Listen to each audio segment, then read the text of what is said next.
პარლამენტში. ჩვენ შეხვედრა ჰქონდა ადამიანის უფლებათა ევროპულ სასამართლოს პრეზიდენტთან. ცნობისათვის 3000-ზე მეტი განცხადებაა შემოსული ცნობილ სტრასბურგის სასამართლოში საქართველოს.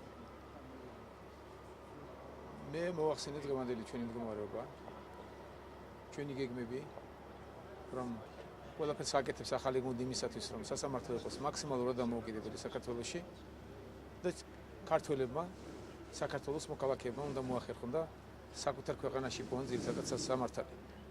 რა თქმა უნდა, სტრასბურგის სასამართლოს თავისი ადგილი ექნება, მაგრამ თუ გნებავთ ესეთი მაგალითი მოუყვანე მე პრეზიდენტს და ახაც შემიძლია გავიმეორო 3000-ზე მეტი თუა საქართველოს შემოსული ამდენივეა დიდი ბრიტანეთიდან. თქვენ შეგიძლიათ შეადაროთ რაოდენობა ხალხის და სახელმწიფოს სახელმწიფოების ზომები და წარმოიდგინოთ ისიც თუ რატომ ამდენი ქართველი და საქართველოს მოქალაქე ეძებს სამართლას სტრასბურგში, იმიტომ რომ ვერ ახერხებდნენ საკუთარ ქვეყანაში. ჩვენ ყველაფერს გავაკეთებთ ახალი გუნდი, რომ ჩვენმა მოქალაქეებმა მოახერხონ და სამართალი პოვნონ საკუთარ სახელმწიფოში, საკუთარ ქვეყანაში.